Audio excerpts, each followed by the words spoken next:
우리 한번 옆 사람에게 인사해 볼까요? 하나님의 은혜가 가득하시기를 바랍니다. 네, 이번에는 조금 다르게 인사해 보겠습니다. 하나님 아버지의 은혜가 가득하시기를 바랍니다. 비슷하지만 약간 다른 인사를 한번 나눠봤습니다. 첫 번째 것과 두 번째 거의 감이 어떠신지요? 어떤 게 더 가까우신지요? 아버지가 더 가깝지요. 똑같은 은혜인데 하나님이 주시는 은혜는 조금 더디올 것 같습니다. 근데 하나님 아버지가 주시는 은혜는 지금 당장이라도 내게 임할 것 같지요. 오늘 그 아버지의 은혜가 여러분들의 모든 삶과 마음의 고백 가운데 가득하시기를 주님의 이름으로 축원드립니다. 오늘 찬양의 마지막이 모든 존귀와 찬양과 영광을 하나님께 돌릴지어다 하고 고백하고 끝나는데요. 왜 그렇게 고백할 수밖에 없다고 얘기합니까? 우리가 기도하는 것보다 더욱더 크게 응답하시는 하나님의 은혜가 있기 때문이지요. 이것이 하나님 아버지의 은혜인 줄 믿습니다. 오늘 말씀의 제목은 우리가 하나님을 아버지라 부를 때입니다. 하나님을 아버지라 부를 때. 오늘 교회에 처음 나오신 분들도 계실 거고 이미 신앙의 연수가 오래인 분들도 계실 겁니다. 그런 와중에서도요, 기도하시는 분들을 보면서 이런 것들을 부러워하시는 분이 계세요. 아, 저분은 기도하실 때에 아버지 하는 그 깊이가 너무 달라. 나도 그 기도의 깊이를 가졌으면 좋겠어요. 언젠가 김선도 감독님이 강단 위에 오르셔서 그 노령의 몸을 이끄시고 한 걸음 한 걸음 계단을 올라가시는데 모두가 다 숨지기고 쳐다보는 거예요. 물론 혹여나 잘못되실까 봐 하는 걱정도 거기에 담겨져 있었지만 그 어른을 향한 우리의 또 하나의 기대와 바람이 있었던 거지요. 그리고 강단에 올라서 기도하시는데 첫 마디가 그겁니다. 아버지요. 그리고 그 뒤에 공백이 있는데 그 공백 안에 많은 것들을 채워주시는 것 같은 은혜가 밀려오는 거예요. 저분이 아버지라고 고백했던 그 모든 것, 지금까지 살아오시면서 경험했던 그 하나님 아버지의 은혜가 얼마나 삶에 가까이 있었고 얼마나 삶에 가득했으며 그 은혜가 얼마나 살아있었을까, 그 아버지의 한마디를 통해서 간접적으로 경험하게 되는 거지요. 여러분, 우리가 하나님을 아버지라 부를 수 있는 것은 우리 믿는 이들의 특권인 줄 믿습니다. 하늘에 계신 우리 아버지. 그런데 이걸 헬라어 원문으로 보면요, 그 순서가 달라져 있습니다. 파텔, 아버지라는 이 부름이 먼저 있고 우리 하늘에 계신 분. 그러니까 중요한 건 무엇입니까? 아버지인 게 중요한 거죠. 처음에 있던 우리가 함께 나눴던 인사의 감 정도로 생각하시면 되겠어요. 하늘에 계신 분이 우리 아버지인 것과 아버지인데 하늘에 계신 분과의 차이입니다. 아버지인데 하늘에 계세요. 내 아버지이기 때문에 하늘에 계셔도 응답될 것 같고요. 내 기도가 닿을 것 같아요. 그런데 하늘에 계신 분이 내 아버지라면 이거는 좀 느낌이 다른 겁니다. 너무 멀리 계셔서 내 아버지여도 내 기도가 닿지 않을 것 같은 거지요. 우리가 그러니까 주기도문 할 때에 이 순서를 생각하면서 기도해야 되겠습니다. 아버지인 게 더 중요한 것이지요. 하나님이 나의 아버지이시다. 여러분, 이 아버지라는 부름에는요, 우리는 이것을 어디서 엿보게 되냐면 예수님의 기도 가운데 하나님을 아버지라고 부르는 그 기도의 특징을 우리는 엿보게 됩니다. 아버지라는 말은 가정의 언어이고 관계의 언어이지요. 자녀가 아버지나 어른들을 공경할 때에 아버지라고 부릅니다. 그러니까 이 아버지라는 부름은 익숙하고 평범한 표현이지만 하나님 앞에 이 표현을 사용했던 것은 너무나도 놀라운 일입니다. 우리는 너무나도 당연하지만 특별히 유대민족에게 이것은 쉽지 않은 일이었어요. 요한복음 10장 36절에 보면 예수님께서 늘상과 같이 하나님을 아버지라고 고백할 때에 이를 들은 바리새인들과 서기관들이 참담하다, 이것을 어찌 자신의 하나님을 아버지라고 고백할 수 있는가, 그렇게 얘기하는 거지요. 불경죄라는 겁니다. 그런데 여러분, 하나님을 아버지라 고백한 것이 예수님이 처음이었을까요? 성경은 이 창세로부터 저 모세가 하나님을 만났던 그 순간에도 하나님을 아버지로 고백하게 했었음을 우리는 기록 가운데 찾을 수 있습니다. 그 최초의 기록이 신명기 32장 6절에 있는데요, 하나님 앞에 그릇 행했던 이스라엘 백성들을 향해서 모세가 선포할 때에 그 고백 안에 담겨져 있습니다. 어리석고 지혜 없는 백성아, 여호와께 이같이 보답하느냐? 그는 내 아버지시요 너를 지으신 이가 아니시냐? 그가 너를 만드시고 너를 세우셨도다. 아멘. 그러니까 하나님을 떠나서 하나님 앞에 그릇 행했던 백성들을 향하여서 모세가 불러 세워놓고 그들의 합당치 못한 삶을 지적할 때에 하나님 아버지와의 관계를 얘기하는 것이지요. 하나님을 나를 지으시고 나를 만드시고 세우신 나의 하나님 아버지, 창조주를 나의 아버지로 고백하고 있는 이 모세의 고백을 볼 때에 오늘 우리는 다시 한번 이것을 거꾸로 생각해 보게 되는 겁니다. 만약에 우리가 하나님을 아버지라 고백하는 우리의 고백이 내 삶 가운데, 내 믿음 가운데 사라진다면 어쩌면 우리는 하나님 앞에 합당치 못한 삶을 살아가고 있는 것이 아닐까 반문해 보게 되는 겁니다. 여러분, 그러니까 신앙의 연수가 적던 많던 우리가 하나님을 아버지라 고백하는 것이 우리에게 중요한 의미가 있는 줄 믿습니다. 오늘 우리가 하나님을 아버지로 고백하는 것에 크게 어떤 의미가 있는지, 물론 여기에 더 많은 의미들이 있겠지만 가장 대표적으로 우리가 잊지 말고 가슴에 새겨야 할 것 세 가지를 함께 나누면서 은혜와 교훈을 얻고자 합니다. 첫 번째로, 하나님을 아버지라 부를 때에 나와의 관계가 새롭게 정립됩니다. 하나님을 아버지라 부를 때에 나와의 관계가 새롭게 정립됩니다. 얼마 전에 우리 남녀회가 있었는데 거기 배다니 교회 곽주원 목사님이 이런 말씀을 하시는 거예요. 여러분, 제가 오늘 조카가 생겼습니다. 다들 의아해서 쳐다봤어요. 새롭게 조카가 생겼다는 게 무슨 얘기인가? 애가 태어났다는 얘기인가? 궁금해서 이렇게 듣고 있는데, 제가 오늘 교회에 오다가 옆 차선에 차가 섰는데 창밖으로 개가 고개를 내밀고 그 바람을 마음껏 기쁘게 쐬길래 귀여워서 창문을 열고 보고 있었더니 그 개 주인이 저한테 이러더랍니다. 뽀삐야, 삼촌이다, 인사해. 삼촌이란 말에 목사님이 자기도 모르게 주머니에서 과자라도 없는지 찾고 있더라는 거예요. 누군가 나를 뭐라고 규정하는 순간 나는 그 사람이 되어버립니다. 호칭은 파급이 있어요. 거기에는 힘이 있습니다. 그걸 부를 때에 그대로 그 관계가 정립되는 거죠. 여러분, 개를 좋아하시고 사랑하는 분들 중에 아이고 우리 아가 하시는 분들 계시잖아요. 그런 분들은 꼭 개를 걷게 내버려 두지 않고 유모차에 태우고 다닙니다. 저도 깜짝 놀랐어요. 어느 날 엘리베이터에 탔는데 유모차가 들어오길래 어서 자리를 피해줘야지. 그리고 자리 피한 다음에 얼마나 예쁜 아기가 거기에서 잠들어 있을까 봤더니 멍멍 짖는 겁니다. 얼마나 깜짝 놀랐던지요.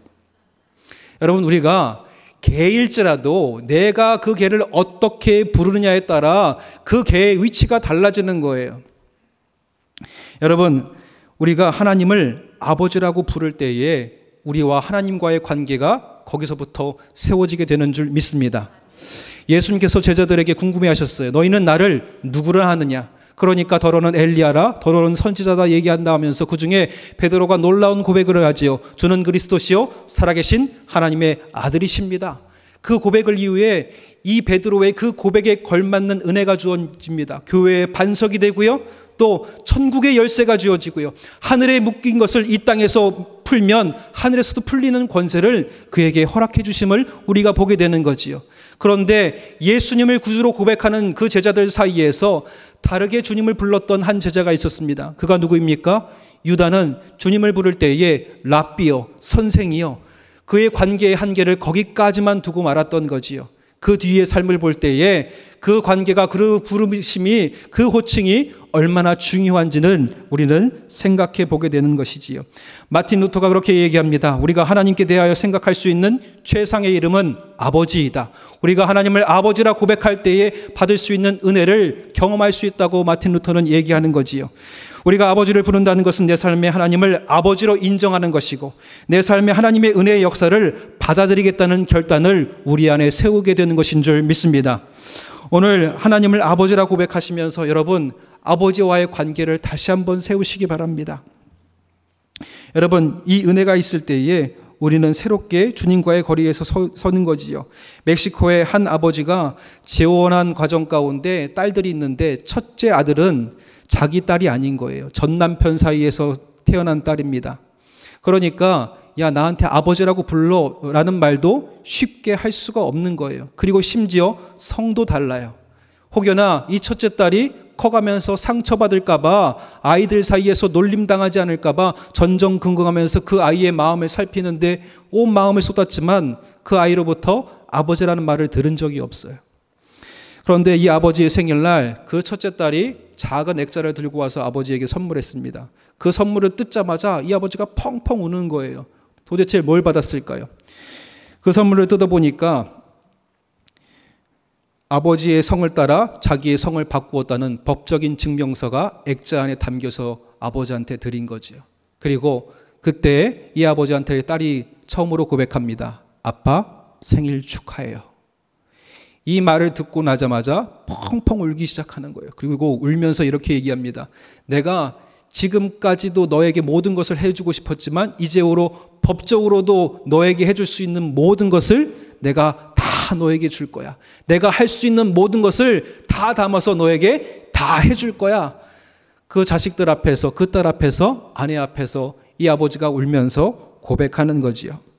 여러분, 때로는 우리가 하나님을 믿는다면서 아버지라고 고백하지 못할 때에 하나님 아버지의 심정은 어떠실까요? 내가 너희에게 해줄 수 있는 은혜가 이렇게 가득한데 네가 나를 아버지로 고백할 때에 줄 수 있는 은혜가 여전히 내게 있는데 주지 못하는 아버지의 심정은 어떠할까요? 이스라엘 백성들이 하나님을 나의 아버지로 결단하게 되는 순간들이 있었습니다. 하나님이 이 모세를 통해서 저 출애굽하는 명령을 모세에게 명령하시는데 그 내용이 출애굽기 4장 22절에 나오는데요. 거기에도 하나님께서 당신의 백성들을 이미 아들과 딸로 선포하였음이 거기에 담겨져 있어요. 제가 읽어드리겠습니다. 너는 바로에게 이르기를 여호와의 말씀에 이스라엘은 내 아들 내 장자라. 내가 내게 이르기를 내 아들을 보내주어 나를 섬기게 하라 하여도 내가 보내주기를 거절하니 내가 내 아들 내 장자를 죽이리라 하셨다라 하시니라. 아멘.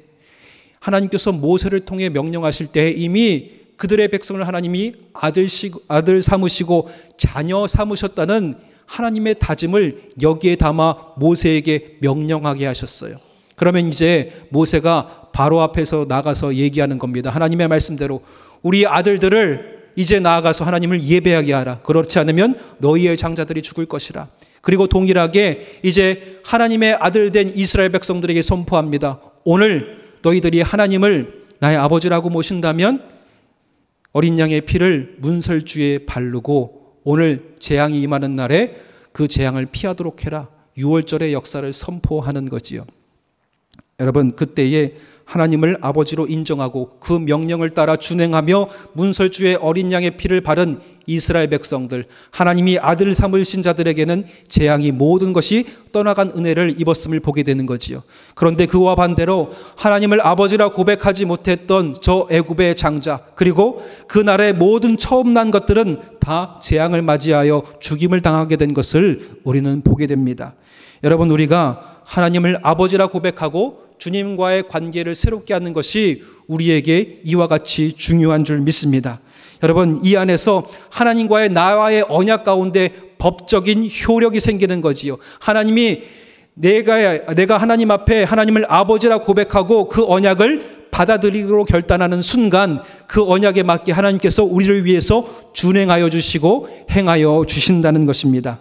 여러분, 신명기 모세 시대부터 이스라엘 백성들 그리고 그리스도를 믿는 모든 이들에게 하나님이 아버지가 되어주셨습니다. 하나님인 자녀들에게 모든 것을 부어주실 준비가 이미 다 되어 있는 것이지요. 그런데 문제는 뭐냐 하면 늘 가까이 하나님을 두고도 하나님을 아버지로 고백하지 못하고 하나님의 품에 나아가지 못하는 우리가 문제라는 것입니다. 이에 대해서 요한복음 1장에 이렇게 고백하고 있지요.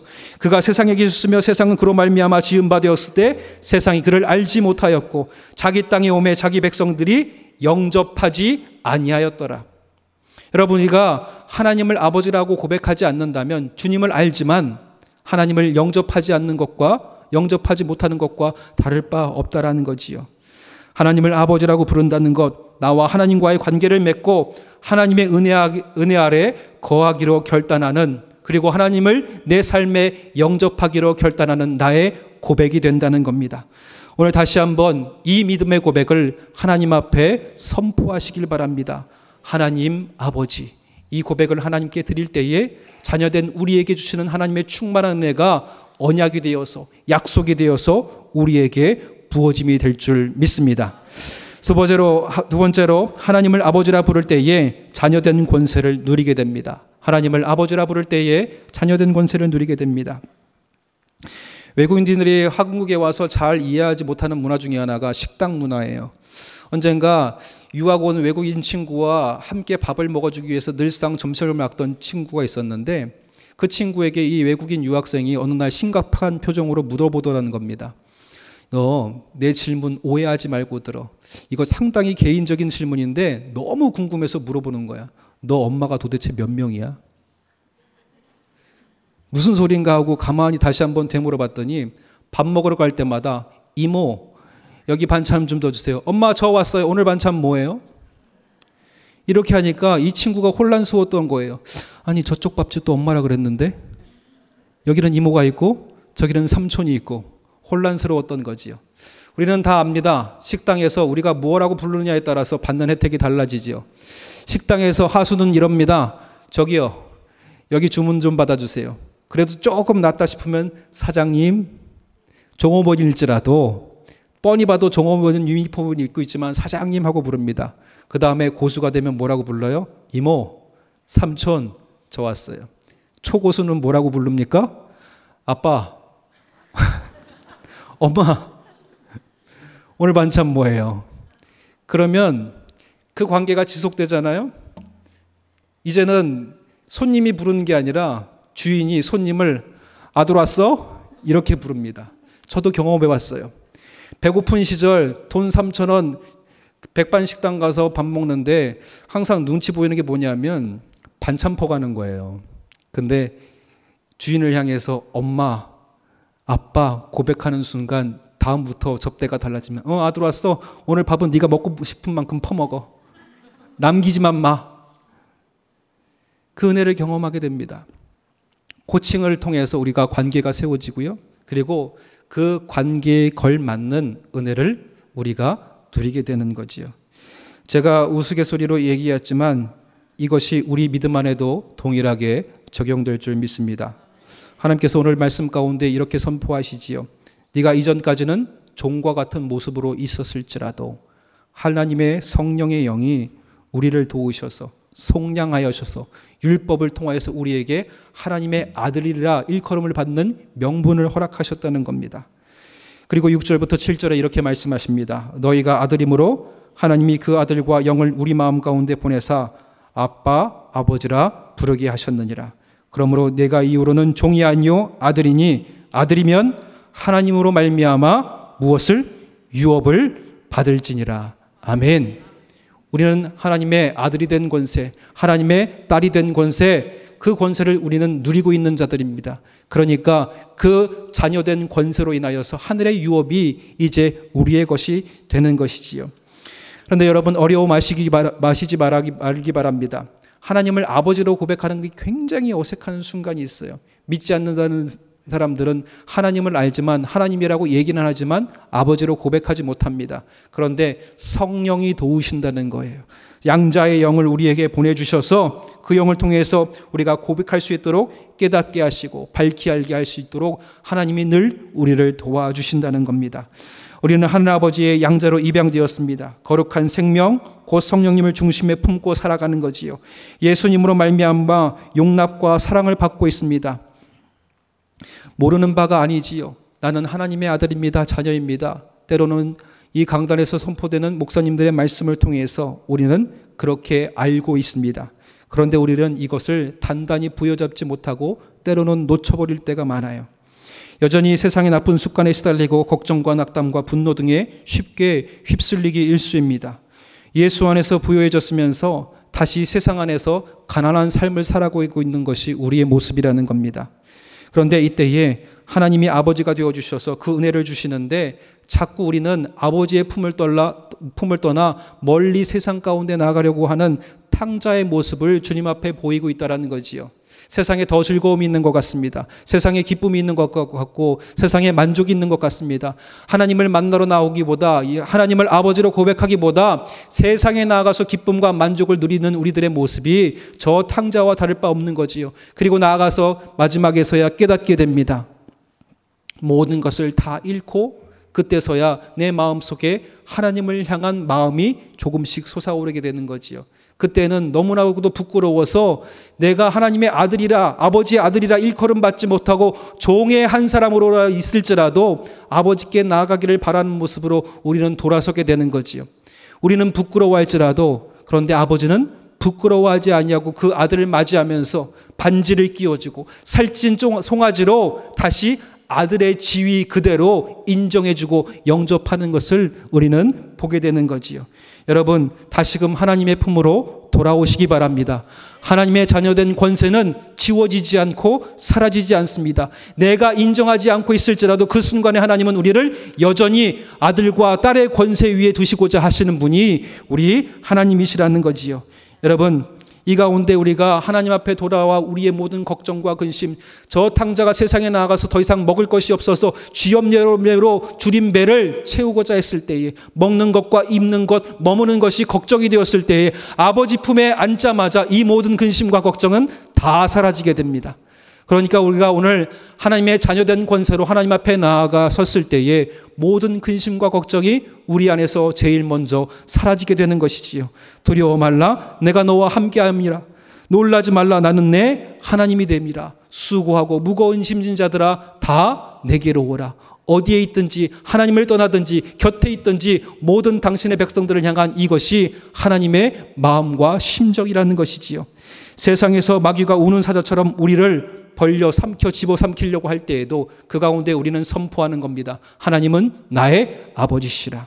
그러면 이 모든 두려움과 공포는 떠나가고 하나님의 은혜로 우리는 가득하여서 이 세상에서 우리는 승리하게 될 수 있을 줄 믿습니다. 세상에 묶임받았던 걱정 가운데도 자유함을 선포하게 되는 거지요. 그래서 주님께서 우리에게 말씀하십니다. 그러므로 염려하여 이르기를 무엇을 먹을까, 무엇을 마실까, 무엇을 입을까 하지 말라. 이는 다 이방인들은 구하는 것이라. 너희 하늘 아버지께서 이 모든 것이 너희에게 있어야 할 줄을 아시느니라. 아멘.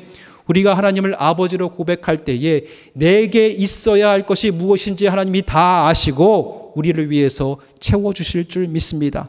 다시 한번 하나님을 아버지라 고백하시면서 자녀된 권세를 이 땅 가운데 새로이 누리시는 저와 여러분들이 되시기를 주님의 이름으로 축원드립니다. 마지막으로 하나님을 아버지라 부를 때에 기도를 통한 은혜가 열리게 됩니다. 하나님을 아버지라 부를 때에 기도를 통한 은혜가 열리게 돼요. 여러분, 하루에 하나님을 아버지라 몇 번 고백하게 되시는지요? 때로는 잊어먹진 않는지요? 언젠가 저는 식탁에 앉아서 밥을 먹다가 깜짝 놀랍니다. 아이쿠야, 아버지 깜빡했네. 너무 배가 고파서. 여러분, 육신의 욕망 가운데도 우리는 쉬이 하나님을 잊어버리고요, 주님을 잃어버려요. 바쁜 일상 속에서 아이쿠야 지나버리는 게 아버지 하나님의 이름입니다. 여러분, 혹시 이렇게 여러분 하나님 아버지의 이름을 놓치고 계시지는 않는지요? 우리의 삶을 한번 돌아보시기 바랍니다. 여러분, 하나님을 아버지라 부를 수 있는 그 특권과 축복을 매일매일 누려가시기를 바랍니다. 그 축복을 누리는 것이 우리에게 주어진 하나님의 은혜예요. 하나님을 아버지라 부르는 삶을 예수님을 통해서 우리는 엿보게 됩니다. 주님께서는 항상 하나님을 아버지라 부르시면서 기도합니다. 그리고 그 기도 가운데 하나님의 충만한 은혜를 경험하게 되고 그 기도를 통해서 수많은 역사와 이적들을 나타내신 것을 우리는 만나게 되는 거지요. 그리고 그 뜨거운 사랑을 통해서 하나님이 우리에게 성령을 부어주셔서 하나님의 능력과 크심을 깨닫게 하시는 은혜를 만나게 됩니다. 그리고 주님께서도 그 하나님의 역사하심이 얼마나 위대한지, 그 하나님의 크신 능력이 얼마나 높으신지를 우리가 알기를 바라시지요. 에베소서 1장 17절에 그 하나님의 바람이 여기에 담겨져 있습니다. 우리 주 예수 그리스도의 하나님 영광의 아버지께서 지혜와 계시의 영을 너희에게 주사 하나님을 알게 하시고, 하나님이 모르지기를 바라지 않으신다는 거예요. 지혜와 영광의 계시의 영을 우리에게 허락하사 하나님의 알 수 있도록 이끌어내신다는 겁니다. 때로는 여러분들의 손길을 통해서, 여러분들의 입술을 통해서 하나님을 알기를 바라시는 분이 우리 주님이신 것이요. 또 너희의 마음의 눈을 밝히사 그의 부르심의 소망이 무엇이며 성도 안에서 그 기업의 영광의 풍성함이 무엇이며, 우리의 부르심의 소망, 나를 부르신 하나님의 소망, 그리고 여러분들의 손길을 통해서 세우신 기업의 영광과 풍성함이 어디로부터 근원함이 있는지 깨닫고 알기를 주님이 바라고 계십니다.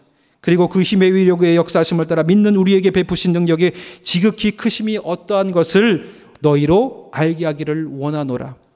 하나님의 능력을 알게 되고 하나님을 깨닫게 되고 하나님의 그 크심과 영광의 능력을 우리가 알게 될 때에 하나님을 아버지라 고백하고 아버지 하나님 내가 붙드는 순간 이 모든 것이 우리에게 은혜가 된다는 거지요.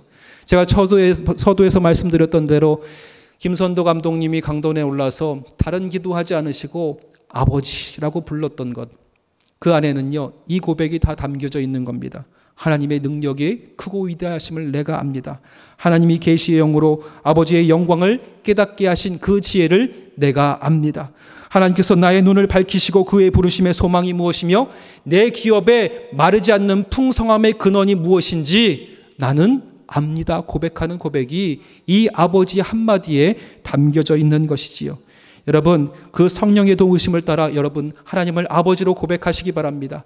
그래서 예수님께서도 그 제자들의 입술을 통하여서 아버지를 고백할 수 있도록 인도해 내십니다. 그리고 제자들에게 기도를 가르칠 때 이렇게 가르치시는 거지요. 너희는 이렇게 기도하라. 하늘에 계신 우리 아버지요. 기도의 시작이 다른 것으로부터 시작하지 않습니다. 아버지를 부르는 것으로부터 시작합니다. 그러면 이 아버지를 붙는 우리의 부르짖음이 기도의 시작임과 동시에 기도의 완성이 되는 거지요. 여러분, 우리가 하나님의 아버지 이름을 부를 때에 이것은 하늘을 향한 부르짖음이 되고 하늘을 향한 기도가 될 수 있을 줄 믿습니다. 여러분, 우리가 주기도문 안에 살펴보면요, 그 안에 하나님이 주시고자 하는 그 마음의 풍성함이 무엇인지 우리는 다시 한번 살펴보게 되는 거예요. 무슨 말들이 담겨져 있습니까? 이름이 거룩히 여김을 받으시오며, 하나님께서 내게 주신 역사로 인하여서 우리가 하나님을 마음껏 찬양하고 하나님의 이름을 영광되게 하는 은혜가 내 삶을 통해서 풍성하게 일어나기를 하나님이 바라신다는 겁니다. 하나님의 나라가 임하시오며, 하나님께서는 이미 저 천국에 이르기까지 유보하시는 것이 아니라 이 땅에서 하나님을 아버지라 고백하는 자들의 삶에 하나님의 나라가 이루어질 수 있도록 베풀어 주신다는 겁니다.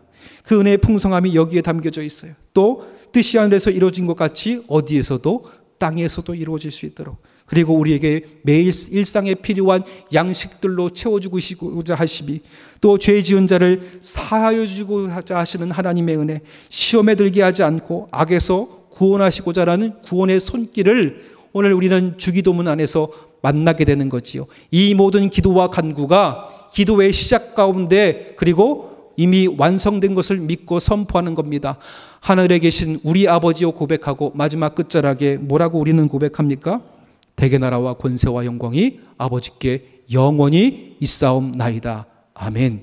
왜 이렇게 고백할 수 있을까요? 그 안에 담겨진 모든 기도의 제목들이 내가 하나님을 아버지라 부르는 순간 이미 이루어지고 시작되고 풍성하게 부어지기 때문인 줄 믿습니다. 우리가 그 은혜를 사모하며 달려가는 거지요.